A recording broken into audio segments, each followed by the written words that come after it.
चाहिँ एउटा अक्षरको सिर्जना हुन्छ।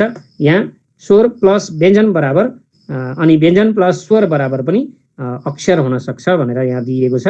स्वर प्लस व्यञ्जन भएर आ प्लस ङ बराबर आङ भन्ने शब्द बनेको छ। आङ भनेको शरीर भनेको हो। आङ भन्ने शब्द भन्दाखेरि स्वर वर्ण र व्यञ्जन वर्ण एक आपसमा जोडिएका छन्। जस्तै 8 भन्ने शब्दमा पनि आ स्वर वर्ण र थ व्यञ्जन वर्ण रहेको छ।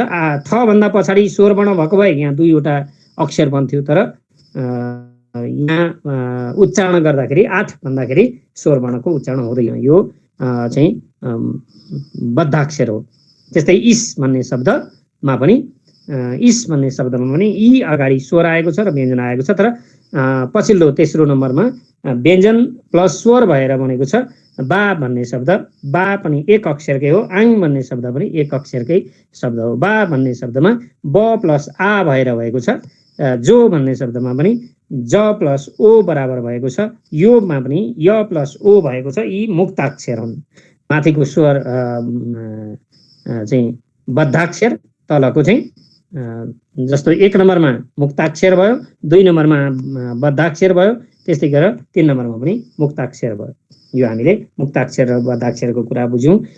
त्यस्तै गरेर सँगसँगै व्यञ्जन र स्वर मिसिएर अथवा स्वर र व्यञ्जन मिसिएर नेपाली शब्दहरू बनेका हुन्छन्। यो कसरी बनेका हुन्छन् भन्ने कुराको उदाहरण दिइएको र व्यञ्जन व्यञ्जन व्यञ्जन जतिवटा भए पनि स्वर नमिसिकन चाहिँ अक्षर बन्दैन भन्ने कुराको उदाहरण यहाँ हामी हेरिरहेका छौँ। जस्तो स्वरसँग स्वर पछाडि व्यञ्जन आए पनि, अगाडि आए पनि, पछाडि आए पनि स्वर वर्ण चाहिँ जोडिएपछि मात्रै त्यो अक्षर हुन सक्छ भन्ने कुराको यहाँ उदाहरण हो। यहाँ व्यञ्जन पछाडि एउटा स्वर, त्यस्तै गरेर व्यञ्जन व्यञ्जन स्वर भएर त्यो भन्ने शब्द, त्योमा व्यञ्जन व्यञ्जन कसरी भयो भन्दा आदि त एउटा, आदि य एउटा अनि ओ गरेर जम्मा त्यो भन्ने। त्यस्तै त्रीमा पनि आदि त, आदि र अनि इ, अनि क्यामा पनि आदि क, आदि य अनि आ। त्यस्तै व्यञ्जन व्यञ्जन स्वर भएर यहाँ बनेको छ स्त्री भन्ने शब्द। स्त्री भन्ने शब्द भन्दाखेरि आदि स, आदि त, आदि र, 3टा व्यञ्जन अनि मात्र इ आएको छ स्वर स्त्रीमा। त्यस्तै गरेर व्यञ्जन व्यञ्जन व्यञ्जन बाट व्यञ्जन स्वर व्यञ्जनबाट बनेको शब्द देखाइएको छ यहाँ। व्यञ्जन स्वर व्यञ्जनबाट। जस्तै भात भन्ने शब्दमा भ व्यञ्जन, आ स्वर अनि व्यञ्जन त। त्यस्तै राम भन्ने शब्द, दिन भन्ने शब्दमा पनि त्यसरी नै व्यञ्जन अनि स्वर अनि व्यञ्जन मिसिएको छ। राममा र, आ, म, दिनमा पनि द, इ, न। त्यस्तै व्यञ्जन व्यञ्जन स्वर व्यञ्जन भएर बनेको अर्को शब्दको उदाहरण दिइएको छ। त्याग भन्ने शब्द। त्याग भन्ने शब्दमा पनि त व्यञ्जन भयो, त्यस्तै य व्यञ्जन भयो अनि आ स्वर अनि ग व्यञ्जन भयो। त्यस्तै स्यालमा पनि स व्यञ्जन, य व्यञ्जन, त्यस्तै आ स्वर अनि ल व्यञ्जन। त्यस्तै ख्यालमा पनि अ व्यञ्जन, य व्यञ्जन अनि आ स्वर र ल व्यञ्जन। त्यस्तै व्यञ्जन व्यञ्जन व्यञ्जन स्वर व्यञ्जनमा यहाँ भ्ल्यात भन्ने शब्द अनि ब्ल्याङ भन्ने शब्द देखाइएको छ। भ्ल्यात त लडो भन्छन्, ब्ल्याङ पछाडि भन्छौँ हामी। त्यस्तै ब्ल्याङ अनि भ्ल्यात भन्ने शब्द दिएको छ। भ्ल्यातमा पनि व्यञ्जनमा आएको छ, भ आएको छ, अनि त्यस्तै गरेर ल व्यञ्जन आएको छ, अनि य व्यञ्जन आएको छ, अनि मात्रै आ आएको छ र व्यञ्जन आएको छ। ब्ल्याङमा पनि ब, ल, य, आ अनि ङ जोडिएर बनेको छ। यसलाई हामीले हेर्यौँ। यसरी अक्षरमा स्वर केन्द्रक भन्दछ। स्वर वर्ण नभइकन व्यञ्जन व्यञ्जन मात्रै अक्षर बन्न सक्दैन। त्यसैले अक्षर भनेको स्वरको केन्द्रमा आउने भएकोले केन्द्रकका रूपमा चाहिँ अक्षर आउँछ। केन्द्रक भनेको चाहिँ केन्द्रमा रहने, केन्द्रमा अक्षर आएन भने, अक्षर जोडिएन भने अक्षरको मूल आधारमा नै अक्षर स्वर आउँछ। स्वरकै मूल आधारमा अक्षर विभाजन दिने हो। अक्षरमा व्यञ्जन आरम्भक अनि समापकका रूपमा रहन्छ। समापक भनेको अन्त्यमा र सुरुमा आउन सक्छ। अक्षरमा व्यञ्जन सुरुमा पनि आउन सक्छ र अन्तिममा पनि आउन सक्छ, तर अक्षर चाहिँ बीचमा आउँछ, त्यो नेपालीमा देखिन्छ। जस्तो केन्द्रक मात्र पनि बन्न सक्छ। ओ भनेर बोलाउँदाखेरि, ई भन्दाखेरि, ए भन्दाखेरि केन्द्रक मात्र यहाँ प्रयोग गरिएको छ, आरम्भक यहाँ छैन। भनेको आरम्भ भनेको सुरुमा आएको, अनि समापक भनेको अन्त्यमा आउने भनेको हो। त्यो अरू केही पनि होइन, शब्दमा अल्झिनु पर्दैन। यो के हो भन्ने कुरा जाँचमा यो हामीले जान्नु पनि पर्दैन। यो हामीले सुरुमा आउनेलाई आरम्भक भन्ने, अनि अन्त्यमा आउनेलाई चाहिँ समापक भन्ने, अनि बीचमा आउनेलाई केन्द्रक भन्ने। अनि स्वयं एक्लै आयो भने पनि त्यो केन्द्रक हुन्छ, किनभने अक्षर केन्द्रकबाटै बन्ने हो। अक्षर बन्नको निम्ति स्वर वर्ण आवश्यक छ, स्वर वर्ण केन्द्रक हो। त्यो कुरा हामीले बुझ्नुपर्छ। अनि आरम्भक केन्द्रक भन्ने कुरा कण्ठ गरिरहनु पर्दैन, यो बुझ्दा हुन्छ, सर बुझ्ने मात्रै हो। जस्तो को भन्ने शब्दमा पनि क र ओ आएको छ, केन्द्रक ओ आएको छ, अनि आरम्भक भनेको क हो। त्यस्तै गरेर यहाँ कि भन्ने शब्द छ, कि भन्ने शब्दमा पनि क र ई जोडिएको छ, य र ई जोडिएको छ, त्यसरी नै ईमा। त्यसै आरम्भक केन्द्रक र समापक भनेर पनि आउँछ भनेर यहाँ दिइएको छ। आरम्भक भनेको सुरुमा आउने, केन्द्रक भनेको बीचमा आउने, मूल बनेर आउने, केन्द्रक भनेको मूल बनेर आउने, जो स्वर वर्ण हो। केन्द्रकको अर्थ स्वर वर्ण हो, अक्षर बन्न सक्ने वर्णलाई केन्द्रक भनिएको हो। अनि समापक भनेको अन्तिममा आउने भनेको हो। नेपाली वर्णमालामा आरम्भक र समापक चाहिँ सधैँभरि व्यञ्जन वर्ण हुन्छन्, अनि केन्द्रक चाहिँ सधैँभरि स्वर वर्ण हुन्छन्। केन्द्रकको अर्थ स्वर वर्ण भनेर बुझिदिए पनि भयो, आरम्भक र समापक भनेको व्यञ्जन वर्ण हुन् भन्ने कुरा बुझिदिए भइहाल्यो। यो बुझ्ने मात्रै हो, केही कुरा छैन यसमा। जस्तो कोट भन्ने शब्दमा क ओ ट आएको छ, सुरुमा पनि क आरम्भमा आएको छ, त्यसैले आरम्भक क भयो, केन्द्रक ओ भयो, अनि समापक ट भयो। त्यस्तै काख भन्ने शब्दमा पनि क आरम्भक भयो, आ केन्द्रक भयो र ख समापक भयो। यो हामीले यी उदाहरणबाट हेर्यौँ। नेपालीमा आरम्भकका रूपमा स्वरभन्दा अघि तीनवटासम्म चाहिँ व्यञ्जन वर्ण आउन सक्छ भनेको हो। अगाडि हामीले जो चर्चा गरिसकेका छौँ, स्वरभन्दा पछि एउटा व्यञ्जन आउँछ, एउटा भन्दा बढी खास आउँदैनन्, बीचमा स्वर आउनै पर्छ। यो हामीले उदाहरणबाट हेर्यौँ।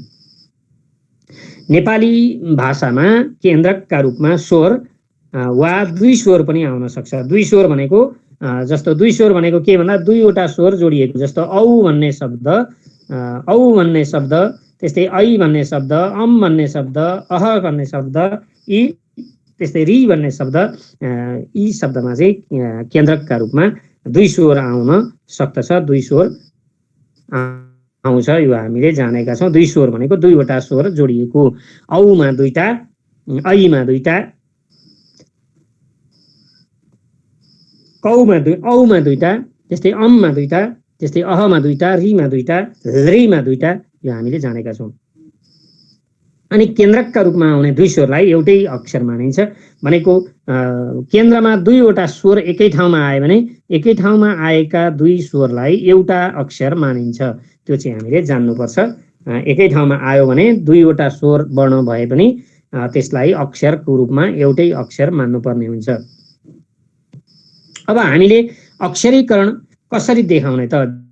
जाँचमा अक्षरीकरण गर्दा कसरी देखाउने त? अक्षर देखाउनुहोस् भनेर, अक्षर संरचना देखाउनुहोस् भनेर सोध्छ। अक्षर संरचना देखाउँदा कसरी देखाउने भन्ने नियम यहाँ देखाइएको छ। भाइ बहिनीहरू ध्यान दिएर हेर्नुहोस्।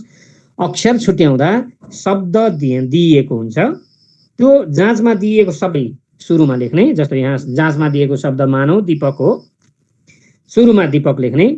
अनि अक्षरीकरण गर्ने, अक्षर छुट्याउने। अक्षरीकरण गर्नु भनेको अक्षर छुट्याउने। दीपक कसरी बनेको छ यहाँ देखाइयो, दीपक भएर दुईपल्ट उच्चारण भएको छ, दुईपटक दि र पकबाट भएको छ। र अक्षरीकरण गर्दाखेरि हामीले ध्यान दिनुपर्ने एक कुरा के छ भन्दा सुरुमा स्ल्यास दिनुपर्छ। भनेको विभाजक रेखा देखाउनुपर्छ, विभाजक रेखामा, र दुईवटा विभाजक रेखाको बीचमा पारेर शब्दलाई राख्नुपर्छ जाँचमा अक्षरीकरण गर्दा। र बीचमा चाहिँ थोप्लो दिनुपर्छ, हरेक अक्षरको बीचमा थोप्लो दिनुपर्छ। जस्तो दीपक भन्दाखेरि दी भन्दा एकपल्ट, पक भन्दा अर्कोपल्ट उच्चारण भयो। र अक्षरीकरण गर्दाखेरि यिनलाई वर्णमा विभाजन गर्दा पनि हुन्छ, जाँचमा यो विभाजन नगर्दा पनि हुन्छ।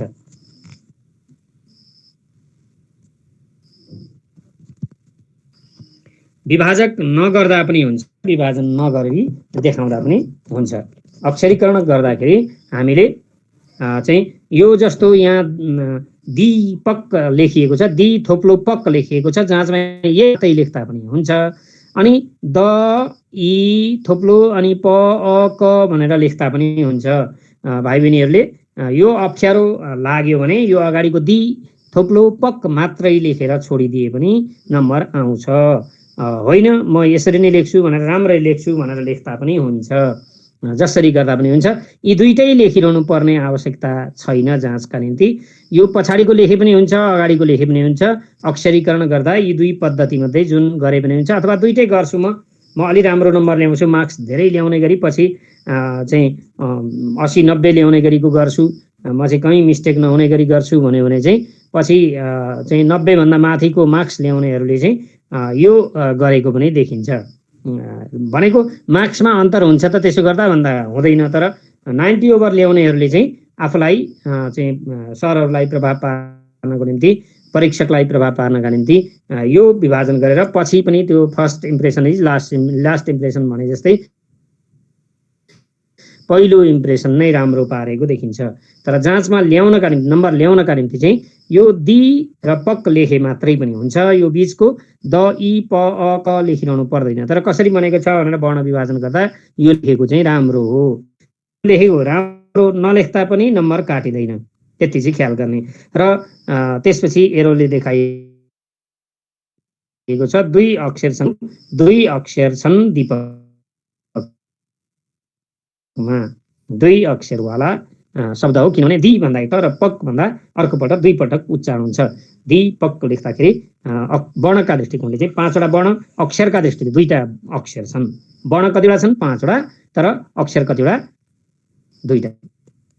र अक्षर छुट्याउँदा मानक वक्ताको उच्चारणलाई आधार बनाइन्छ। मानक वक्ता भनेको को भन्दा वास्तविक नेपाली वक्ता, वास्तविक मातृभाषा नेपाली भएका वक्तालाई मानक वक्ता भनिन्छ। जस्तो नेवारी भाषाका मानक वक्ता को हुन्छन् भन्दा नेवार जाति हुन्छन्। त्यस्तै गरेर तामाङ भाषाका को हुन्छन् भन्दा तामाङ जाति हुन्छन्।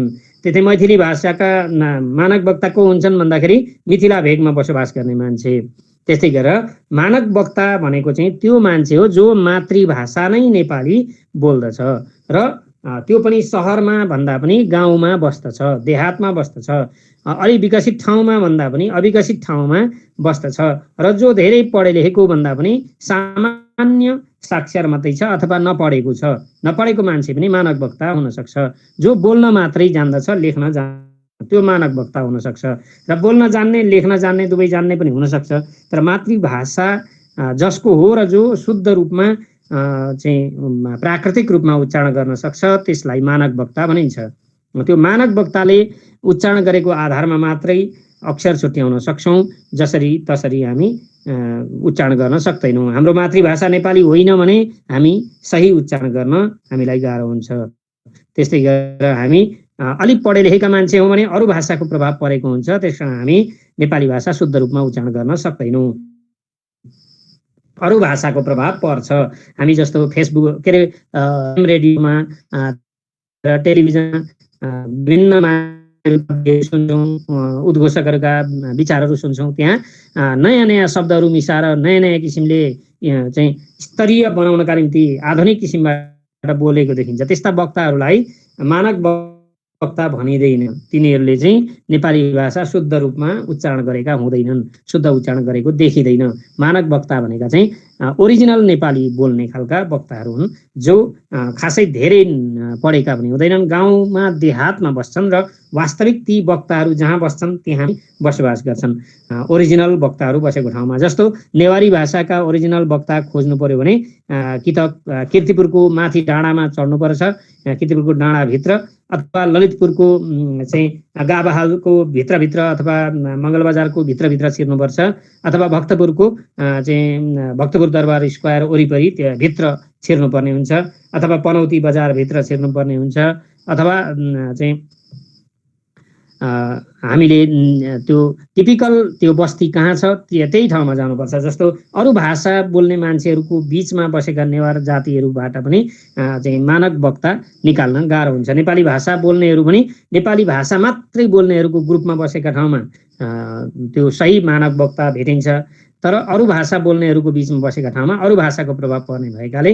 चाहिँ त्यो प्रभाव पर्दैन। जस्तो नेपाली भाषाको मानक वक्ता खोज्नलाई कहाँ जाने त भन्दा ताप्लेजुङ गएर हुँदैन, सङ्खुवासभा गएर हुँदैन, किनभने सङ्खुवासभा ताप्लेजुङमा लिम्बू जातिहरू अथवा शेर्पा जातिहरू चाहिँ त्यस्तै राई जातिहरूको बसोबास पनि छ र उनीहरूसँग घुलमिल भएर बसेका मान्छे छन्। त्यस्तै गरेर झापा गएर पनि हुँदैन, त्यस्तै गरेर कञ्चनपुर गएर पनि हुँदैन। नेपाली भाषाका मानक वक्ता खोज्न कहाँ जानुपर्छ भन्दा कर्णाली भेगमा जानुपर्छ, कर्णाली भेगमा अथवा कर्णाली प्रदेशमा जानुपर्छ, अथवा गण्डकी प्रदेशको माथिल्लो भागमा जानुपर्छ, जहाँ अरू भाषाका वक्ताहरू चाहिँ लगभग छैनन् र नेपाली भाषा मात्रै बोल्ने वक्ताहरू छन्, त्यही भागमा जानुपर्छ। जस्तो डोटी डडेलधुरातिर अथवा कञ्चनपुरतिर। कञ्चनपुरमा त त्यो सम्भावना हुँदैन, कञ्चनपुरमा त मिश्रण हुन्छ, भाषाका वक्ताहरूको मिश्रण छ, अरू भाषा वक्ता धेरै छन्। जुम्लामा जानुपर्छ अथवा डोल्पामा जानुपर्छ, डोल्पामा पनि अरू भाषाका वक्ता भएको ठाउँमा गएर हुँदैन। मुगुमा जानुपर्छ, तर मुगुमा पनि अरू भाषाका वक्ता छन् भने हुँदैन। मानक नेपाली भाषाका वक्ताहरू भएको ठाउँ, ओरिजिनल नेपालीहरू मात्रै बोल्ने मान्छेहरू भएको ठाउँमा जानुपर्छ। जस्तो नेवारी बोल्ने टिपिकल वक्ता खोज्न किर्तिपुर आए जस्तै नेपाली वक्ता खोज्नका निम्ति चाहिँ कर्णाली या धवलागिरी पुग्नुपर्ने हुन्छ। अथवा नेपाली मानक वक्ता खोज्नका निम्ति मातृभाषा नेपाली भएका र अरू भाषाको सम्पर्कमा नआएका मान्छेहरू, अरू भाषा नजानेका भनेको लेखपढ खास नगरेका, अरू मान्छेसँग सम्पर्कमा नरहेका मान्छेहरूले उच्चारण गरेको आधार पनि बनाइन्छ भनेको हो। यो चाहिँ बुझ्नुपर्छ। दिदी भन्ने शब्दमा पनि दि र दि गरेर दुईवटा चाहिँ दिदी आएको छ, तल दिएको छ स्ल्यासभित्र द इ भनेर। शशी शब्द पनि स सी दिएको छ, भाइ बहिनीहरू हेर्दै हुनुहुन्छ। यहाँ माथि शशी शब्दमा मोटो स दिएको छ, तर मोटो स नेपाली उच्चारण हुँदैन, त्यसकारण यहाँ चाहिँ मोटो स नराखिएको हो। त्यस्तै जीवन भन्ने शब्दमा पनि ज इ बन दिएको छ, जीवनमा व न लेखिएको छ। फेरि यहाँ तल चाहिँ बन किन लेखिया भन्दा जीवन भन्दाखेरि व न भन्दैनौँ, जीवन भन्दैनौँ, हामी जीवन भन्छौँ। जे उच्चारण हुन्छ मानक उच्चारण गर्नेले जे गर्छ त्यही गर्ने हो, तर लेख्दाखेरि जीवन लेखिएको छ, तर बोल्दा चाहिँ जीवन भनिएको छ। यहाँ वनमा ब अ न हुन्छ, यहाँ छुटेको रहेछ, भाइ बहिनीहरूले त्यो ख्याल गर्नुहोस्। ज इ अनि ब अ न हुन्छ, यहाँ छुटेको छ, ब पछाडि अ छ, दुई अक्षर नत्र हुँदैन। वन हुँदाखेरि ब खुट्टा काटेको, न खुट्टा काटेको मात्रैले अक्षर हुँदैन, यहाँ चाहिँ ब पछाडि अ छ है, त्यो याद गर्नुहोस्, यहाँ छुटेको छ। त्यस्तै वाक्यमा वाक्य भन्छौँ हामी, वाक्य भन्दैनौँ। वाक्य भनेर मानक वक्ताले खास उच्चारण गर्दैन, वाक्य नै भन्यो भने वाक्य भन्छ। त्यसैले ब आक अनि क्य, वाक्य भन्दाखेरि वाक अनि क्य, वाक गर्दा एकपल्ट आदि क आयो, फेरि क्य गर्दाखेरि अर्कोपल्ट भयो। शुद्ध उच्चारण गर्दा हामी वाक्य भन्दाखेरि वाक गर्दा एकपल्ट अनि क्य गर्दा अर्कोपल्ट दुईवटा क यहाँ गरेका छौँ। यहाँ मिस्टेकले आएको होइन कि यो उच्चारण नै यसरी हुन्छ, त्यसकारण दुईवटा क यहाँ देखाइएको। अक्षर छुट्याउँदा शब्दका सुरु र अन्त्यमा तिर्यक चिन्ह दिनुपर्छ, यो विभाजक चिन्ह दिनुपर्छ। र अक्षर विभाजनका लागि केन्द्रमा बिन्दु दिनुपर्छ, थोप्लो दिनुपर्छ, यो याद गर्नु होला। जाँचमा हामीले लेख्दा अपनाउनु पर्ने नियम हो यो है, यो ख्याल गर्नु होला। र अक्षर छुट्याउँदा इ र उ जस्ता दीर्घ स्वर र दीर्घ मात्रालाई ह्रस्व बनाउनु पर्छ, यो हामीले बुझिहाल्यौँ। जस्तो इस भन्ने शब्दमा, त्यस्तै गीता भन्ने शब्दमा गी दीर्घ भए पनि कहिल्यै दीर्घ लेख्नु हुँदैन। ऊर्जा भन्ने शब्दमा दुईटै चाहिँ शब्द मिलाइएको छ, ऊर्जामा ऊर्जा उलाई ह्रस्व बनाइएको छ। त्यस्तै अक्षर छुट्याउँदा रि ऐ औ लाई क्रमशः रि लेख्नुपर्छ, रिलाई, त्यस्तै ऐलाई अ इ लेख्नुपर्छ, औलाई अ उ लेख्नुपर्छ, अमलाई अम लेख्नुपर्छ, अहलाई अह लेख्नुपर्छ। यहाँ अह पनि हामी हेर्न सक्छौँ, अहलाई अह लेख्नुपर्छ, ह खुट्टा काट्ने अ लेख्नुपर्छ। जस्तो यहाँ उदाहरण दिइएको छ, ऋतुमा र इ त उ त्यस्तै ऐनामा अ इ न आ, त्यस्तै औजारमा अ उ ज आर, त्यस्तै पौरखमा प अ उ र अ ख यसरी छुट्याइएको छ। यो कुरा हामीले हेर्यौं। र अक्षर छुट्याउँदाखेरि यलाई न अनि अणलाई आवश्यकता अनुसार न वा ड ड बनाउनु पर्छ। ड भन्छौँ, ड भन्छौँ कहिलेकाहीँ, त्यसकारण कहिलेकाहीँ न र कहिलेकाहीँ ड पनि प्रयोग गर्छौँ। यलाई चाहिँ न भन्नुपर्छ। जस्तो पञ्चायतलाई पनमा आदि य आएको छ, तर हामीले यहाँ बनाउने क्रममा चाहिँ आदि न लेखेका छौँ। घण्टामा अण छ, तर हामीले न लेखेका छौँ। त्यस्तै चाणक्यमा चाणक्य लेखेको छ, ड लेखिएको छ। यहाँ चाणक्यमा डक्य लेखिएको छ, चाणक्य भन्छौँ। अक्षर छुट्याउँदा स र सलाई स बनाउनु पर्छ। यो हामीले बुझिसकेका छौँ, किनभने हाम्रोमा उच्चारण छैन। शिशिर, शैशव जस्ता शब्दहरूलाई यसरी नै पातलो समा राखिएको छ। षड्यन्त्रलाई पनि यसरी पातलो समा राखिएको, दृष्टिमा आएको स पनि पातलो समा राखिएको छ। त्यस्तै अक्षर छुट्याउँदा वलाई आवश्यकता अनुसार ब लेख्नुपर्छ अथवा व लेख्नुपर्छ। आवश्यकता अनुसार अथवा उच्चारण अनुसार व अथवा ब, कुनैमा व हुन्छ, कुनैमा ब हुन्छ। जस्तो यहाँ उदाहरण दिइएको छ, वकिल भन्दाखेरि हामी उच्चारण वकिल भन्दैनौँ, त्यसकारण वकिलमा व नै छ। आवश्यकता अनुसार उच्चारण जे हुन्छ त्यही लेखिने हो। वकिल नभन्ने भएकोले वकिल नै लेखियो, वकिल लेखिएको छ। जस्तो 54मा पनि चवन्न भन्दैनौँ, हामी चवन्न भन्दैनौँ, त्यसकारण 54 लेखिएको छ। तर त्यसको ठिक पछाडिका वा चाहिँ शब्दहरूमा के दिएको छ भन्दा वाक्य लेख्दाखेरि वाक्य भनेर हामीले चाहिँ बोल्ने गरेको छन्। मानक वक्ताहरूले वाक्य भनेर पनि बोल्ने गर्छन्, त्यसकारण वाक्य भनेर यहाँ दिइएको छ। जस्तो उच्चारण हुन्छ त्यस्तै रूपमा यहाँ वलाई व नै लेखिएको छैन। त्यस्तै विवेकमा पनि विवेक लेखिएको छ, तर विवेक हामी बोल्दैनौँ, जे बोल्छौँ त्यही लेख्नुपर्छ। त्यसकारण यहाँ ब इ ब ए लेखिएको हो। र अक्षर छुट्याउँदा क्षलाई क्ष अथवा छे लगाउनुपर्छ, अथवा क्ष लेख्दा पनि हुन्छ, आदि क क्ष लेख्दा पनि हुन्छ। यो र छे लेखेको पनि पाइन्छ। अक्षर भन्दाखेरि छेर लेखेको पनि देखिन्छ, छे लेखेको पनि देखिन्छ। छे अथवा क्ष अथवा क्ष लेख्दा हुन्छ। जस्तो यहाँ उदाहरण दिएको छ, क्षमा भन्दाखेरि क्ष र मा। त्यस्तै गरेर शिक्षामा शिक्षा, भिक्षादानमा भिक्षा दान। त्यस्तै कक्षामा कक्षा, अक्षा छ्या लेखियो, क्षको उच्चारण नेपालीमा छैन, त्यसकारण त्यो लेखिएको हो। त्यस्तै अक्षर छुट्याउँदा त्रलाई आवश्यकता अनुसार त्र अथवा यो त्र नै लेख्न पनि सक्छौँ, यही त्र लेख्न पनि सक्छौँ, किन यो त्र र यो त्रमा अन्तर हुँदैन। र ज्ञलाई चाहिँ ज्ञ लेख्नुपर्छ, आदि ग र यहाँ लेख्नुपर्छ। यो कुरा यहाँ देखाइएको छ। भित्रमा जस्तो भैत्र लेखिएको छ, त्रासमा त्रास लेखिएको छ, ज्ञानमा ज्ञान माथि ज्ञा लेखिएको छ। यो ज्ञ अक्षर संरचनामा देखाउनु हुँदैन। संज्ञानमा पनि संज्ञान लेखिएको छ। शब्दका बीच र अन्त्यमा रहेका य र ल भन्दा अगाडि आधा व्यञ्जनलाई दोहोऱ्याएर लेख्नुपर्छ। आधा व्यञ्जन दोहोरिएर आउँछन्। जस्तो वाक्य लेख्दाखेरि य भन्दा अगाडिको व्यञ्जन चाहिँ दोहोरिएर आयो। जस्तो अव्ययमा पनि य भन्दा अगाडिको व्यञ्जन दोहोरिएर आयो। त्यस्तै ल भन्दा अगाडि पनि चिप्लो भन्दा अगाडि चिप्लो भयो। व भन्दा अगाडि पनि त्यस्तै भयो। य र ल वमा चाहिँ पत्रमा र भन्दा अगाडि, त्यस्तै गरेर चिप्लोमा ल भन्दा अगाडि, त्यस्तै पक्वमा व भन्दा अगाडि आएका व्यञ्जनलाई डबल बनाइएको छ। डबल लेख्नुपर्छ भनेर यहाँ देखिएको छ। जस्तो अव्ययमा अव्यय, अव्यय लेख्दाखेरि अव्यय लेखिएको छ, तर बोल्दा चाहिँ अव्यय। त्यस्तै वाक्यमा पनि वाक अनि क्य गरेर वाक गर्दा एक ठाउँ र क्य गर्दा अर्को ठाउँ। त्यस्तै पत्रमा पनि पत गर्दा एक ठाउँ, त्र गर्दा अर्को ठाउँ। चिप्लोमा पनि चिप गर्दा एकपल्ट र प्लो गर्दा अर्कोपल्ट। पक्वमा पनि पक गर्दा एकपल्ट र क्व गर्दा अर्कोपल्ट गरेर उच्चारण देखाइएको छ।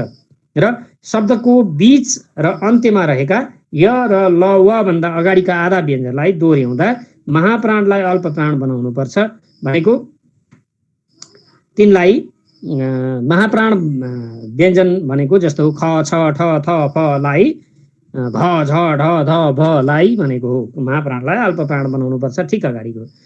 जस्तो चाहिँ बाख्रोमा ख आएको छ भने त्यसलाई चाहिँ आधा क बनाउनु पर्छ। र भन्दा अगाडि आउने आधा खलाई चाहिँ आधा क बनाउनु पर्छ। छ भन्दा अगाडिकोलाई च बनाउनु पर्छ।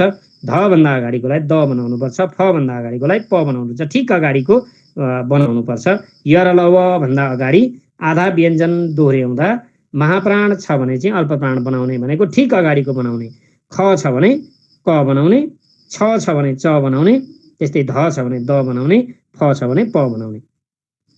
त्यस्तै दुई स्वर छ भने पृथकीकरण गरे पनि एउटै गर्नुपर्छ भनेको अलग अलग छुट्याए पनि एउटै बनाउनुपर्छ। यो अगाडि नै हामीले चर्चा गर्यौं। दुई स्वरलाई अलग गर्नु पर्यो, पृथकीकरण भनेको अलग गर्नु पर्यो भने, छुट्याउनु पर्यो भने वर्ण छुट्याउनु पर्दाखेरि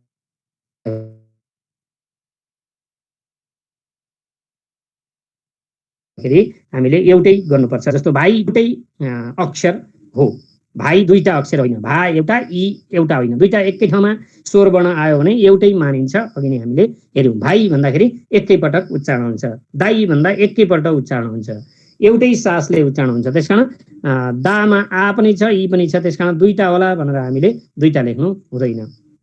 त्यस्तै गाउँलेमा ग आ उ ले भएर यहाँ आ र उ एकै ठाउँ छ तर अक्षर चाहिँ एउटै हो। चैतमा पनि च अ इ छ, अ इ भए पनि एउटै छ। औषधिमा पनि अ उ छ तर एउटै हो।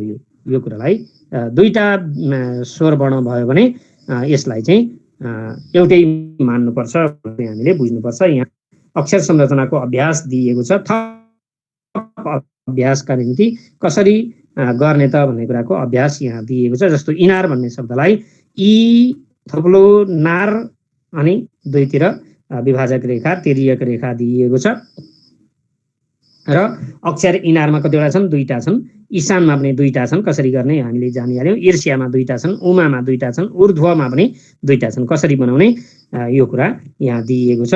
त्यस्तै किताबमा दुईवटा अक्षर छन्, गुगलमा दुईवटा छन्, केटोमा दुईटा छन्, खोल्मामा दुईटा छन्, जुनेलीमा तीनटा छन्। जुनेलीमा यहाँ अभ्यासका क्रममा हामीले यहाँ हेऱ्यौँ। कीर्तनमा दुईटा छन्, किर गर्दा एकपल्ट, तन गर्दा एकपल्ट। त्यस्तै कुटनीतिमा कुट गर्दा एकपल्ट, नि गर्दा एकपल्ट, ती गर्दा एकपल्ट कुटनीति। त्यस्तै कोकले भन्दा कोकले भनिन्छ। त्यस्तै कोकले भन्दा तीनटा छन्। कौडीमा दुईटा छन्, कृषकमा दुईटा छन्, कृषक गर्दा सक गर्छौँ, ऋतुराज गर्दा रि एकपल्ट गर्छौँ, तु एकपल्ट गर्छौँ अनि राज गर्छौँ, त्यसकारण तीनटा छन्। सृजनामा श्री एकपल्ट, ज एकपल्ट, ना एकपल्ट, तीनटा छन्। त्यस्तै प्रकृतिमा पनि तीनटा अक्षर छन्, प्रकृति गरेर। त्यस्तै नागरिक चारवटा छन्, नागरिकता, नागरिकता। त्यस्तै दीर्घजीवीमा चारवटा, दीर्घजीवी। त्यस्तै विश्वविद्यालयमा विशमा एउटा, वमा एउटा, विदमा एकपल्ट, द्यामा एकपल्ट, ल अनि य गरेर छवटा छन्। त्यस्तै विज्ञानमा विग गर्दा एकपल्ट, ज्ञान गर्दा एकपल्ट गरेर दुईटा, यहाँ तीन लेखिएको छ, यसलाई सच्याउनुहोस् है। विज्ञानमा दुईवटा मात्रै छन्, विग गर्दा एकपल्ट, ज्ञान गर्दा एकपल्ट गरेर जम्मा दुईटा मात्रै छन्, यो तीन होइन, यहाँ दुई लेख्नुहोस्।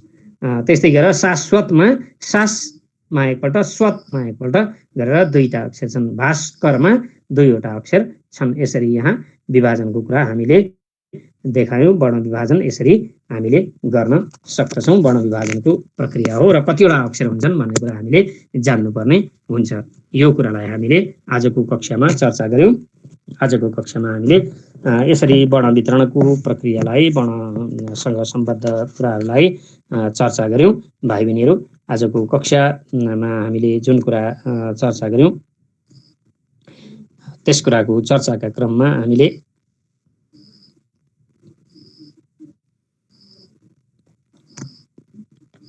भाइ बहिनीहरूका माझमा मैले अभ्यासका क्रममा चाहिँ विभिन्न खालका वर्णहरूलाई कसरी उच्चारण गर्ने भन्ने कुराको सन्दर्भलाई पनि चर्चा गर्यौँ। विभिन्न खालका उच्चार्य वर्णहरूलाई कसरी उच्चारणमा लैजाने भन्ने कुराको चर्चा पनि गऱ्यौँ र यी कुराहरूलाई हामीले चर्चा गर्दै जाने क्रममा चाहिँ अक्षर भनेको के हो भन्ने कुराको सन्दर्भलाई हामीले चर्चा गऱ्यौँ। आजको कक्षामा अक्षर भनेको के हो, अक्षर कसरी बन्दछ भन्ने कुराको पनि चर्चा गऱ्यौँ हामीले र यी कुराको चर्चा सँगसँगै हामीले आजको कक्षालाई यति नै चर्चा गऱ्यौँ। केही बुझ्न बाँकी छ भाइ बहिनीहरूलाई भने सोध्न सक्नुहुन्छ। केही समस्या छ अभ्यासका क्रममा, केही समस्या देखियो यहाँ अक्षरका क्रममा केही समस्या देखियो भने सोध्न सक्नुहुन्छ। केही समस्या छ भाइ बहिनीहरू?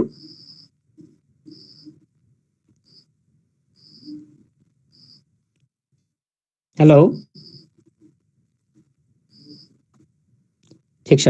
त्यसो भए हामीले अक्षरका सम्बन्धमा गरिएको चर्चा सँगसँगै आजको कक्षालाई यहीँ समाप्त गऱ्यौँ र अक्षरमा केही समस्या छ भने अभ्यासका क्रम